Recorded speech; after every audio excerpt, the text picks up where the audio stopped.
Young Farmer Roundtable. We're waiting for a few more people to arrive from the beach parking. I am Lindsay Lusher-Shute. I'm the co-founder and executive director of the National Young Farmers Coalition. It's such a pleasure to be here.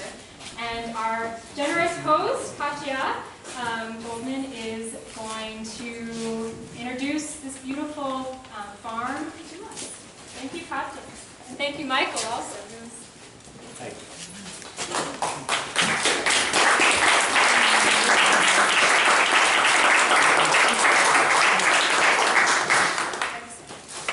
Hi, everyone. I just want to welcome you all to Picowie Farm. This is my sister Dorian and our brother Lloyd and our families. It's a joint venture between the three families. And we're delighted to host the event for the National Young Farmers Coalition. We're proud to support the work of Lindsay Shute and her team through our Family Foundation. And I want to thank you all for coming, especially the Congressman Zeldin and all the elected officials who are here, and the young farmers. And we really need help from you and members of Congress about meeting the needs of young farmers. So it's really exciting that you're here to have a roundtable discussion.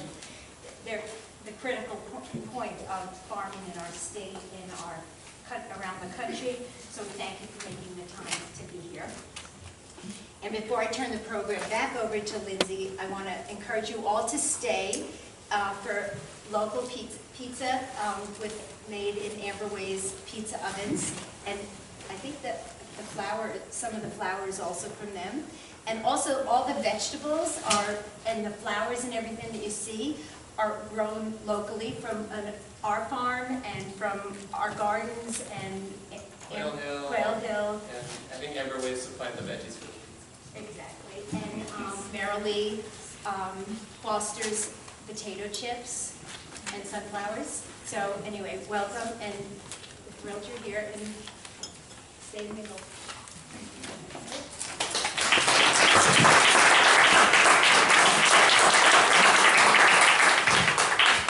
So this is August. What is August?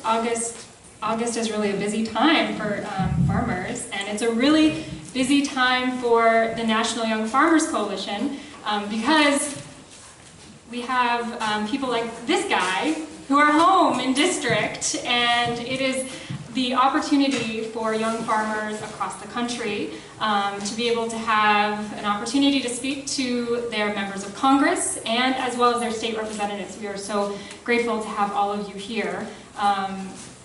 Many of the most exciting changes across the country, including actually some student loan forgiveness for farmers, that's happening here in New York State at the state level a little more quickly than at the congressional level. So both levels of government working together, incredibly important. But Young Farmers Coalition, this August, we are doing meetings like this across the country, where we are bringing young farmer leaders to speak to their members of Congress, to talk about their real life experience in the middle of the season, where you're feeling it the most, where you're in the fields and meeting challenges immediately day to day. So without further ado, I am gonna maybe we'll just go down the table here, and if you all could, starting with elected officials, if you could just introduce yourselves. And for the farmers, please tell us just really quickly who you are, what you farm, the name of your farm, and then we'll get to some more challenges and discussion after that, okay? I'm Zeldin. I'm a member of Congress representing the 1st Congressional District, the East End of Long Island, where we all live. My name is Fred Thiel. I am neither young nor a farmer, but I do represent the 1st Assembly District, which includes all of the town of East Hampton, all of the town of Southampton, which is where we are tonight, the town of Shelter Island in southeastern Brookhaven. And the partner of this man is going to introduce himself next, the state senator in the state legislature. I'm Senator Ken LaValle from the 1st Senate District, and wingman for Assemblyman Fred Thiel. We do have a mic there if you want to use it. Okay. Yeah. My name is Amanda Merrow. I run Amber Waves Farm in Amagansett with my business partner Katie Baldwin. started off in an apprenticeship program run by Quill Hill Farm, which is right around the corner from us. We started out with just the two of us. Now we have 11 people who work for us on our farm. We do mixed vegetables and also small grains. We're doing about 10 acres of vegetables for 150 family CSA, farmers markets, restaurants, and we have an intensive educational programming at the farm that is targeted at both the elementary level and also the new farmer apprenticeship level. And just use the microphone so everyone. Okay. My name is Caitlin Anderson. I'm from Manorville, a little bit west of here. I grew up, my parents have a greenhouse operation out there on about 10 acres. And my grandparents, my dad's father, is a farmer in Riverhead on the North Fork. Currently, I just recently graduated from college about a year ago. I'm working for Green Island Distributors, hard goods distributor for the greenhouse industry and nursery industry. We sell pots, soil, fertilizer, and home yards. And I also was recently appointed to the Long Island Farm Bureau Board as the Young Farmer Chairperson. And we have held one event so far. We're trying to get that off the ground here, but I'm happy to be here to represent Farm Bureau and young farmers that I work with.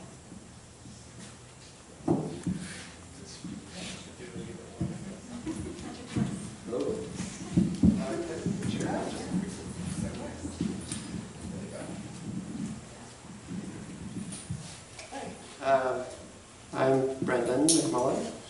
I work for Katya and Dorian and Lloyd. I also work for this one, Leighton Gunther, and that one, Scott Chesky.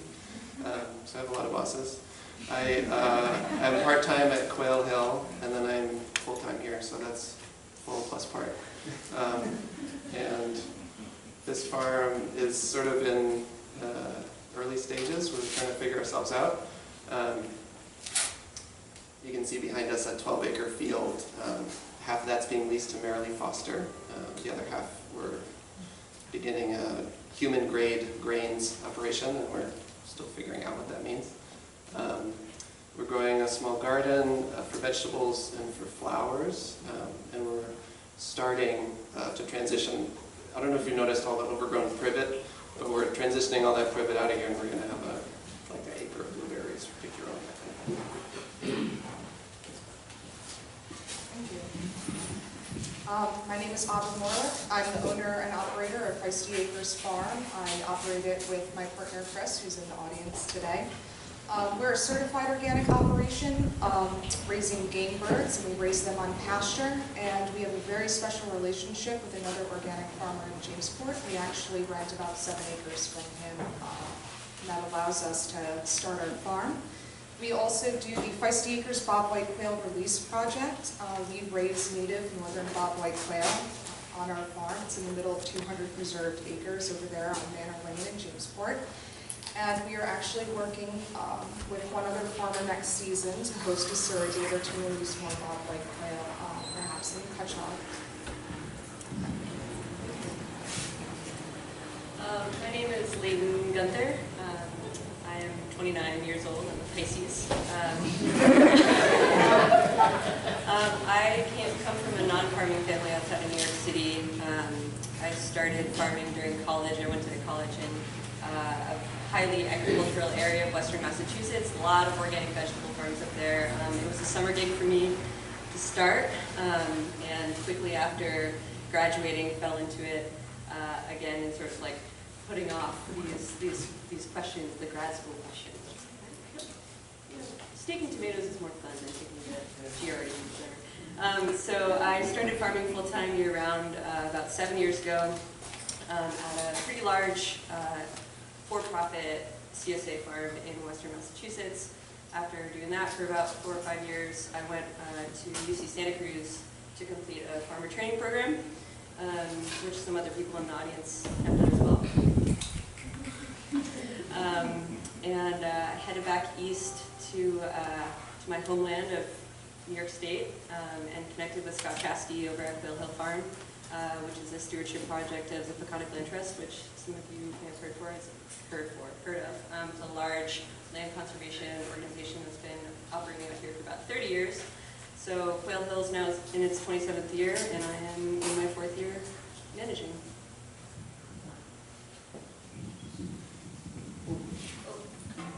Hi guys, I'm William Lee from Sangley Farms, and we have a family farm up on the North Fork. It's a 100-acre certified organic vegetable farm. We grow about 100 different varieties on 100 acres, so it's pretty diverse. I just applied for the Land Preservation Committee in South Old Town, and I'm here to support everybody else and all the young farmer initiatives that we have in the future. Great, thank you, farmers. So nationally, young farmers under 35 make up about 6% of the farm population. Here in Suffolk County, it's about 4% of farmers are under the age of 35. Sometimes we, as the National Young Farmers Coalition, take a little heat about why are you exclusive to young farmers, and we'll just say that anyone is welcome to be a member of the Young Farmers Coalition if you are young or young at heart. But the success of young people in agriculture is an indicator of the success of the future of agriculture. The most viable farms we see across the country are often started by young people who, maybe before they have families, are able to put their whole selves into a business, piece of land, and really be in a position of risk that all farmers know. But the challenges here, and I think this is, you can see it in the numbers, such a small population of young people in agriculture here in the county and on Long Island, is that there are incredible challenges here with development, with, you're landlocked, right? And with the price of land. And so one of the things we were hoping the farmers could talk to us about is what are the challenges that you're facing in your careers, getting your careers going here in this county and on Long Island. You can, whomever would like to go first. Well, first of all, I'd just like to say how lucky I am to be farming here on eastern Long Island. I'm a transplant. I didn't grow up here. I grew up in southern Vermont, where the soil is full of rocks, and here, when we find one, it's an exciting day. This is some of the best soil in the country. For a seasonal Scott Chasky, who really went to love it. So there certainly are challenges associated with agriculture anywhere, but this is really a wonderful place to farm. We're just thrilled and honored to be doing it. There are unique challenges in any place farming. Some farmers in New York State face challenges associated with access to markets and market demand, and luckily in eastern Long Island that's not something that we struggle with. So I'm grateful every day for how busy we are and how we can't fill demand, and that's exciting. The challenges for us are largely associated with the cost of living on the east end of Long Island. This is a really expensive place to live, obviously, we live here. The cost of doing business, the cost of living, and then the cost of land, and the idea of land security and how we might take control of our destiny and future, and really wanting to literally dig in and have a long-term future here on eastern Long Island. So we have been really lucky to work with the Chronic Land Trust, but also with the town of East Hampton on leasing land. We would, of course, like to own land. We would like to have longer-term leases to help us with longer-term future planning. And so I think land security and figuring out how to be smart about growing your business in such a way that it remains viable and sustainable, and we mean that word sustainability, I think for us, includes the concept of biodiversity and resource management, but also sustainable for ourselves as farmers, of how we can continue to dig in and work really hard and not stretch ourselves so financially thin or go into debt that we burn out. So that's something that we're constantly getting better at, thinking about, and managing. And really our struggle and our exciting challenge in farming out here.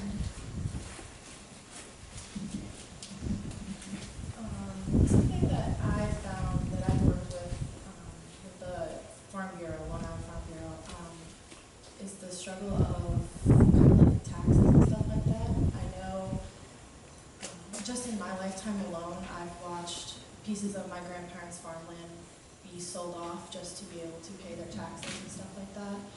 One of the big ones, if you look at old pictures of my grandparents' farm, it is what is now Route 58 on both sides. It used to be the farm, and just the sale, the estate tax and succession and stuff like that is going to be a huge obstacle with young farmers trying to take over their parents' farm and stuff like that, because now they're going to have to pay estate taxes, and what's the first thing you're going to do when you can't afford those taxes is sell off more land, and more land is going to go to development and things like that. I think that's going to be one of our big challenges out here on the East End. We're going to start seeing as farms start to succeed down generation to generation, we're going to lose a lot of our land for that.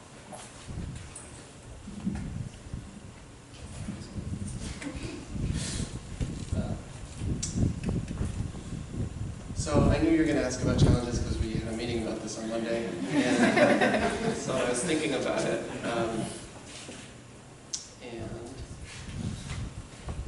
I guess I'll choose to answer it this way. I am a white male. I am a United States citizen.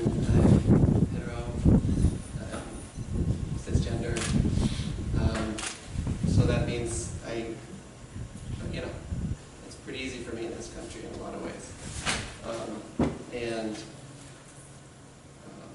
I guess I wanted to talk about maybe challenges that aren't going to be voiced at this table necessarily. People who I've met in my life and people I've heard about that have challenges to do with maybe like systemic racism or sexism or something like that. So first thing that comes to mind is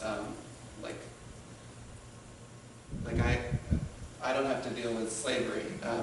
In Florida, as recently as 5 years ago, there have been people prosecuted for enslaving Latino farm workers. I know that another statistic I looked up recently, in 1920, there were, of the farmers in this country, 14% were black, African American, African heritage. Now that number's dropped to below 2%, and that has a lot to do with discrimination at a government level. USDA agents refusing to give black farmers loans because they were black. And this is documented, you can look it up. There was a Supreme Court case about it in 1997. And I just know in my own life, my own farming career, I've seen coworkers of mine, women and trans people, being passed over, so they weren't taught things like driving tractors necessarily, or maybe skills more associated with the male sex. And so, I know that I've benefited from sexual discrimination in my own career. I've seen it, so I know that it's there. And then, so I guess I just wanted to say, challenges that I see, or the biggest challenge that I'd like to overcome in my lifetime is to have agriculture maybe be a more just place, a just system. I would just like it to be just as easy for every human to join the farming world as it has been for me, because it's been relatively easy.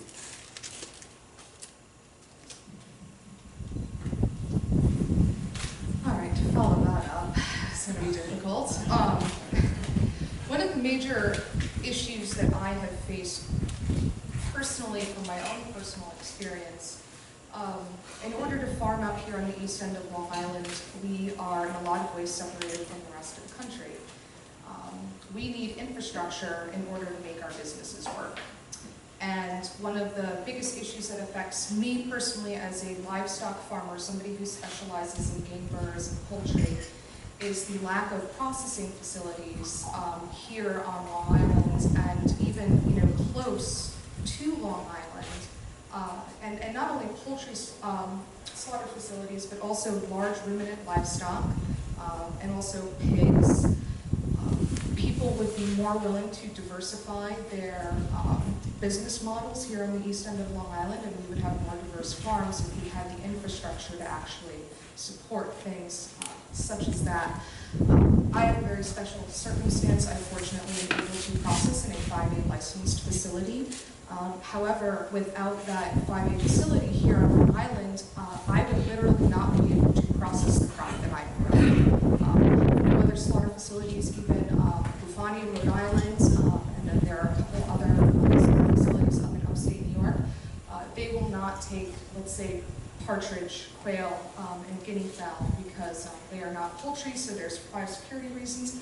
They also just simply don't have the equipment in order to support a business like that. So I think that, as you stated before, diversity is a very powerful tool in making sure that farming as a business, and we should really think of farming as a business to succeed, because farming is wonderful. We have fresh food in our communities when there are more farms. People have more access to good food when there are just more and more farms. And if we had infrastructure to be able to support our careers, I think that you will find that more people will actually begin to farm.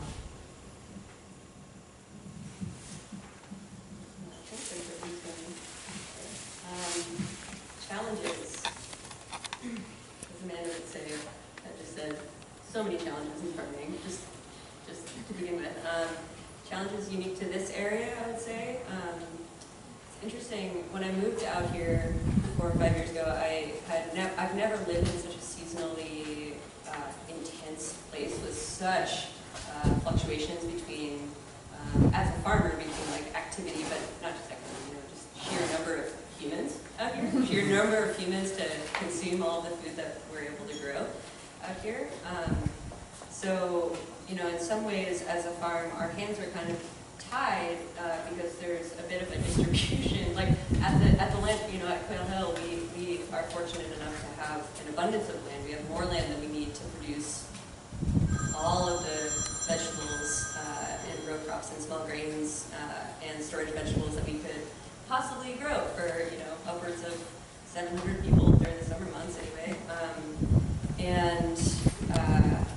I would just like to highlight the point that because in this area so many of our markets are so tied to the Memorial Day to Labor Day window, we're sort of, at least speaking from my experience in Quail Hill, we're really having to grow and market and make so much of our revenue in that short amount of time is a challenge.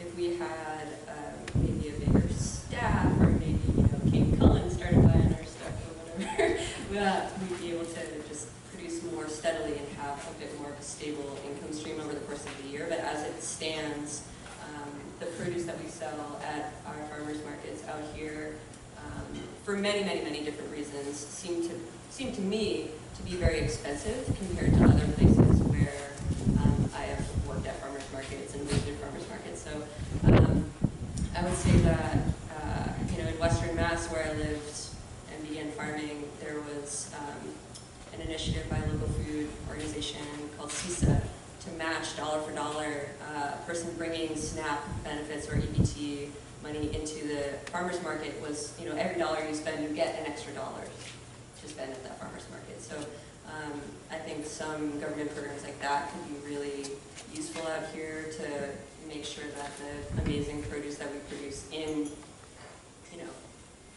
to the nth degree, with such success, to so many degrees, make sure that that food is available to everybody who lives out here year-round.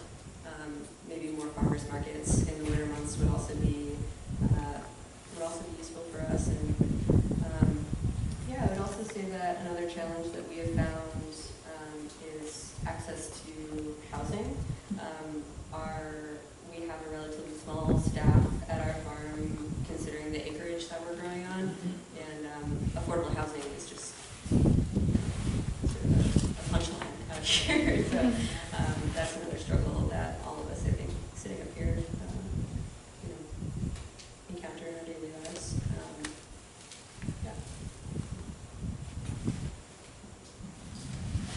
Thank Thanks, guys, for coming out. I agree with what everyone said so far, and I would say that our biggest challenge is employees and infrastructure. If we had any improvements to seasonal labor or any young farmers coming out of college to make it more attractive for them to begin farming, it would be a big help. The other thing is infrastructure. I think that any government-funded programs that help with grants or money that's involved with food and agriculture are really important. I think that the money that you invest in health right from the beginning for local food will in turn come back into society. You'll see that return in everything. So if you have good health, you'll have good education, you'll have other businesses run well, and I think it all starts with locally produced food.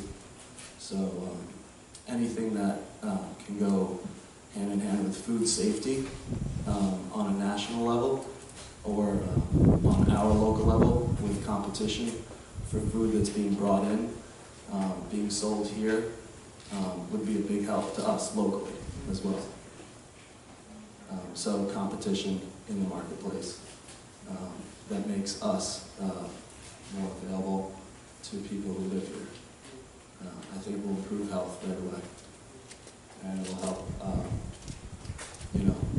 the local community and just the overall happiness of the people and the lives of everybody who lives around the farms and the people who work there and everybody that's in your districts.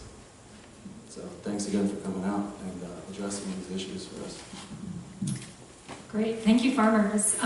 So before we give our elected representatives a few minutes to respond, what's on your wish list? What do you wish these guys were doing when they go back to work? I guess they're working now, but when they're back in their offices in DC, in Albany, in district, what should they be working on? Are there food safety is certainly a big thing coming up for vegetable growers. I know that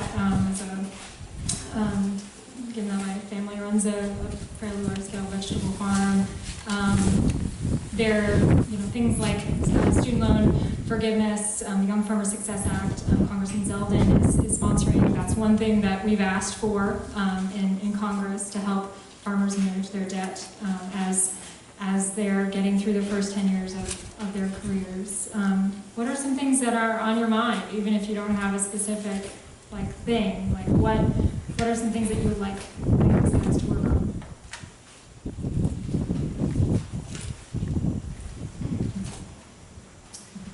I think that on a very local level, and perhaps this isn't something that you folks necessarily have a huge hand in, I think it's up to myself, it's up to other young farmers and other people who are very interested in keeping good food here. We as a community on a very local level need to make sure that legislation is passed that promotes our businesses, our farm businesses. Without it being on the local level, I don't think that too much is going to happen on a state or federal level. I think a lot of this work has to be grassroots work. I think that communities here on the East End really need to be supportive and need to make a decision about what it is that they would like here on the East End, both in the North and the South Forks. We have to make sure that we go out to our town hall meetings. We need to make sure that we go out and talk to our neighbors and talk about what it is that we want here in the community. Do we want to keep having farms here and keeping that way of life that's been here for centuries? Or is our economy and our community changing? And I think before we come and talk to you, we on a very local level, that means everybody here, all of you guys, we really need to come together and make a decision about that. And then once we make a decision about that, I think that we can talk to our state senators and congressmen and women before we make that choice and that decision. I'm not entirely sure we should be thinking about it that broad scale. Support needs to come from the bottom, and I think that's really important.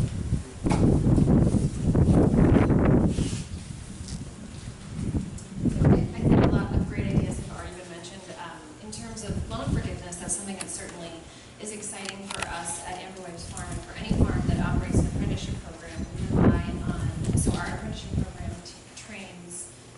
totally green new farmers who are out of college or out of grad school, who we hope will then take on careers in agriculture. And we provide housing, a stipend. Affordable housing is a completely other rabbit hole.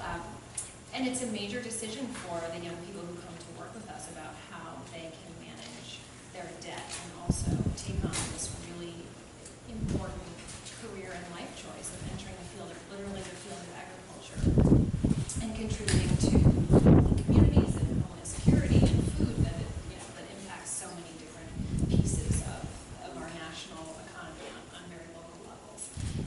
And so enabling people to know that they're working towards being also financially responsible while they're making this really critical career choice is exciting for us. That's certainly a really exciting initiative.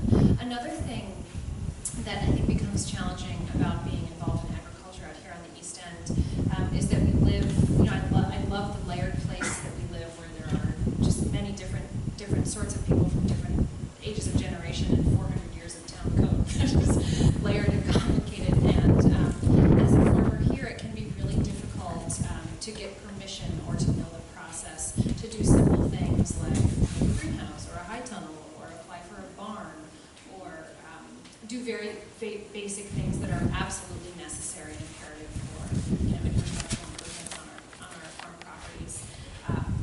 And it can be really complicated to navigate that territory. So I sit on the East Hampton Agricultural Advisory Committee, where we are talking a lot about how to streamline those processes of applications and potentially drop fees to below the commercial rates, so that farmers are able to actually put up fences, barns, coolers, other critical pieces of infrastructure that we need.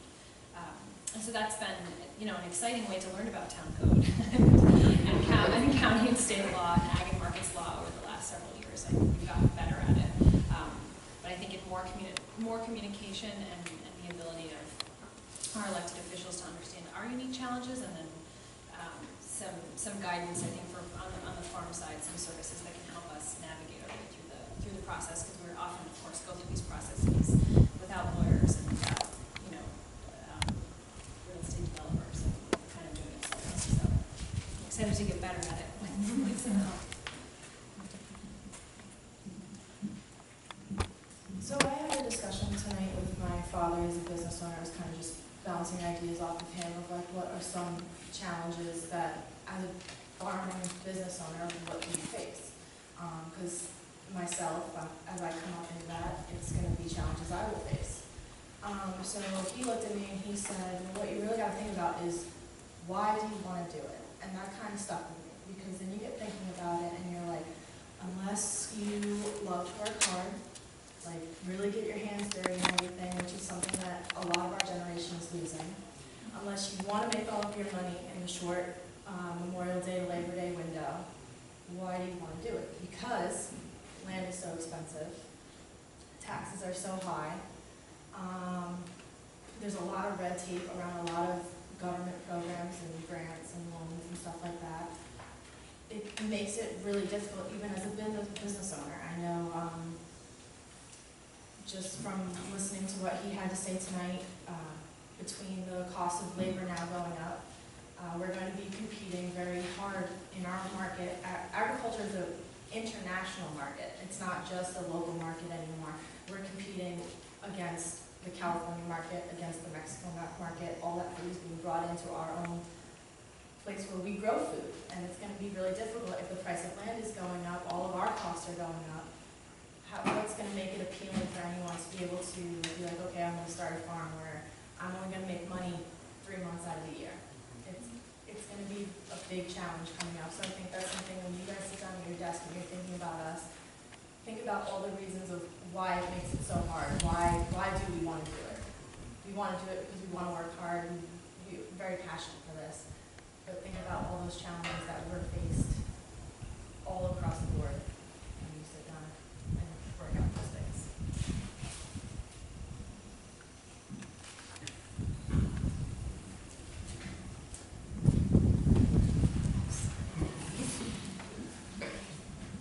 I guess when you guys think about us, and you think about what our wish list really is, just remember that people really like to preserve the place that we have out here. And one way we're going to do that is by keeping young people involved in farming and food production farming. Agriculture is great on a large scale, but sod farms really aren't going to help preserve the wetlands and the quality of life, or the groundwater, or alleviate any of the pressures on the wildlife or anything like that. So remember that young people that grow food are really important for that future. And anything we can do to keep that population and demographic high is a good thing. So if we're talking wish list stuff, I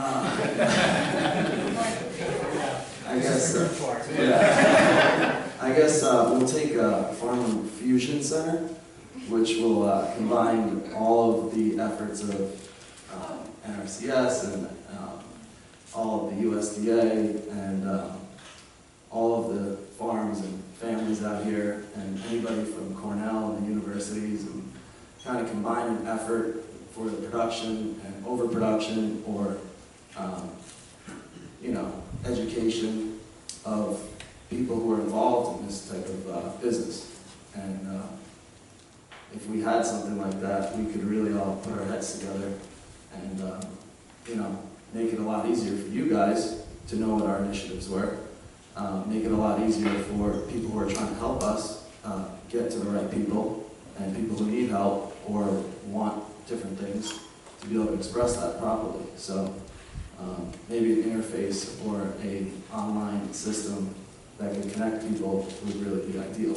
But obviously that's way down the line. So as of right now, just continued support with the existing programs that we have to help us with everybody that's out here, under our, type of business.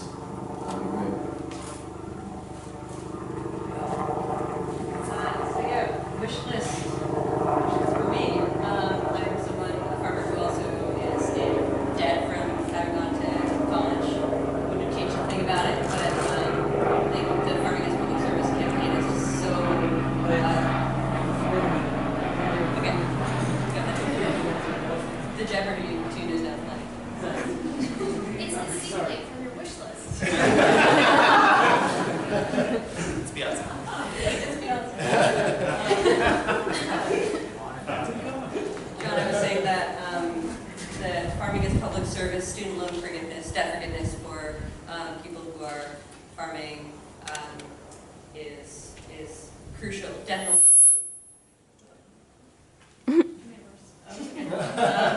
Definitely a wish list item for me.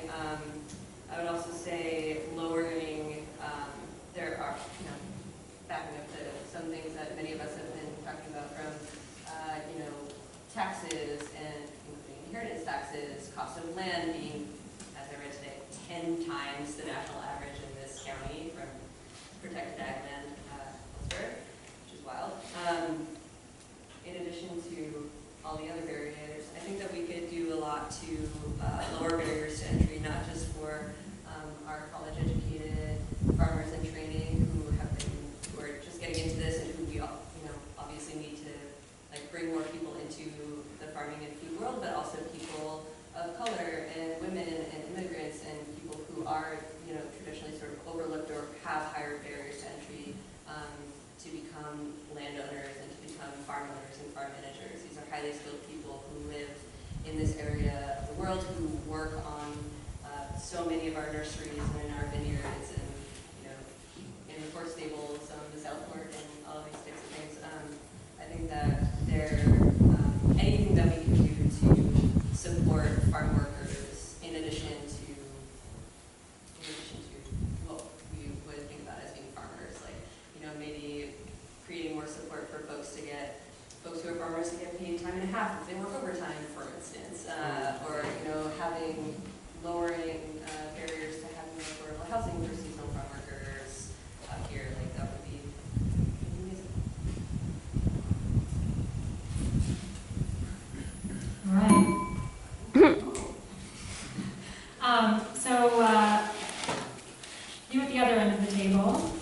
have anything you'd like to say in response, some ideas, reactions? I'll let you all. Congressman, you wanna speak first? You can stand up here. Or... I got nominated to go first. I really appreciate all of you being here, sharing your powerful testimonials. Communication is so huge. For us to be able to hear what your asks are is really important when we're going up to Albany or going down to Washington to be able to fight for you. So communication is so huge, not just for this tonight, but going forward. I've noticed in Washington that actually agriculture is a very powerful, well-represented industry, and there's a big difference between big ag and you. And it's not just other states, but it's also, these are huge companies carrying a ton of influence in DC. So that helps sometimes when your interests are aligned, but it doesn't help when they're not. I also appreciate all of you being here, I don't know if you're aware of this, with the very important issues that we're discussing tonight, and all the really important issues facing our country. Every single station has stopped talking about the news just before we started here to cover someone scaling up Trump Tower in New York City. So the fact that you still came out, every station stopped talking about whatever they were talking about, but you're here, and that's important. Now in Congress, we've had people, people reach out to us talking about some of the biggest national, international issues, or the most local, from defeating ISIS to the piping plover, from North Korean nukes to someone calling me because they want me to get a cat out of their tree. We get a little bit of all of it. And I'll tell you, if we had 30 chairs lined up, you just keep going, because the challenges, I'm well aware of the fact that the challenges that we just discussed aren't even close to the full list. We're just starting to scratch the surface. One of the biggest priorities, I think, is making the economics work. So if you are especially if you're a third generation, a fourth generation farm owner out here on the east end of Long Island, you're deciding what you want to do. Maybe you're going through high school, going through college, making a decision afterwards. The economics right now don't make sense. And you also see how much your parents are struggling, how much your grandparents before them were struggling. For those types of family farms, it's not a very compelling argument when you realize just how close both sides of the ledger look, both revenue and expenditures. So we talked a little bit about, a few of you discussed the estate tax, the inheritance tax. We've got to the point where we literally tax dying in this country. And for a lot of people who may not understand the issue, and you all do, but for a lot of people who may not understand the issue, they think that if you have over $5 million worth of assets, that you're rich. And if you are that next generation farm owner, what that actually means is selling off part of the farm in order to pay your tax. And that actually can happen through each generation, as we hear Kayla's story. So that's actually one issue that is very important to me. That's something that we have voted on, we've passed the House, and it would eliminate that issue as it relates to East End farms. The Young Farmer Success Act, it only has 13 co-sponsors. There are 435 members of the House. There are 2 bill sponsors, Joe Courtney and Chris Gibson. Chris Gibson's retiring at the end of this year. I would love to see this bill passed before the end of the year. If it's not passed and signed into law by the end of the year, come January, you all will be looking for a new Republican co-sponsor, because this is a very bipartisan effort. So keep me in mind for that. But I really hope it doesn't come to that, where we're having a conversation in January. But that's part of this too, is, you graduate college, you have all of this debt, you are just getting your feet under you, and all of a sudden these bills are coming due. It doesn't matter what you're getting into after college, but for you to carry all that debt for so long, I believe in the Young Farmer Success Act, which would forgive the student loan debt after a period of 10 years of making payments, and Lindsay told me tonight just how low the CBO scoring is, the Congressional Budget Office. It's only $125 million over 10 years. That's not a lot of money when you're spending $4 trillion annually in Washington. That's $12.5 million a year. So the Young Farmer Success Act is important. That needs to get done. Also regulations. And I know that many of you, as it relates to waters of the USA, some of the EPA requirements that are coming out, they have a lot of unintended consequences. Let's give every benefit of the doubt for a new regulation that gets created that is perfectly well-intentioned. The ramification, and I, depending on the regulation, I'll dispute some of that, but let's just put that aside for a second. A lot of the unintended consequences of a lot of the regulations that are coming out, specifically some of the waters of the USA rules, have a very negative consequence on your ability as you look at revenues and expenditures. Immigration is a big issue. There are laws on the books right now for you to be able to reliably get your seasonal labor in time for the season.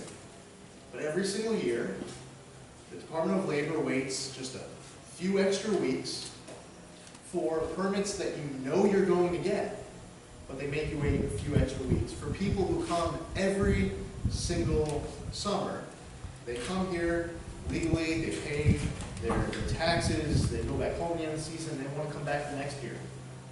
But because of red tape with the Department of Labor, you end up waiting that few extra weeks, which can be devastating. And making you go through all of the requirements of trying to hire others who you know won't be responding to your notice, just to run all of the traps in order to get your labor here, which you know at the end of the day is coming. So those are a couple of pieces from the regulatory standpoint as well. I want to be able to represent you, be your voice on these issues. And I am also well aware of the fact that if I stood here, and I won't do this, I promise, but if I stood here for another hour and I started rattling off the list for my meetings with the Long Island Farm Bureau, the Cornell Cooperative, with Conic Land Trust, you are well represented. But that list is long of your needs. One other piece that was a top legislative priority of Conic Land Trust out here was getting a permanent extension of the conservation easement tax credit at the end of December. And that got done, passed, signed into law. That was a good thing. And it's a lot of young farmers benefiting from that law, from that being out there. So I give a lot of credit to Conic Land Trust. I will tell you privately, when I have a one-on-one with someone from them, they are talking about the young farmer. I was with, just actually, Senator Laval and I were in Yaphank for an event. I was at a farmer's market, growing on Long Island at the starting of the season. And while we were there, Long Island Farm Bureau, Cornell Cooperative made it their highest priority to advocate on your behalf. So while you're really busy just trying to make ends meet, it's pretty cool to know that you are well represented like that locally. But we have to talk to my colleagues all around the rest of the country. I already co-sponsor Young Farmer Success Act, but we have 422 members who don't.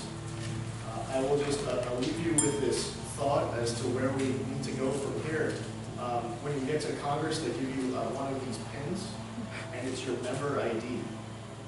And your seniority number goes on the back of your pin. I just got to Congress 19 months ago. The number on the back of my pin at 435 is 434. So you have here, as you're advocating the 1st Congressional District, one of the most powerful men in Washington. But we can start working on some of the others, and whatever I can do to help with that or anything else, please don't hesitate to reach out to me. And again, thank you so much for the invitation, for being here, for the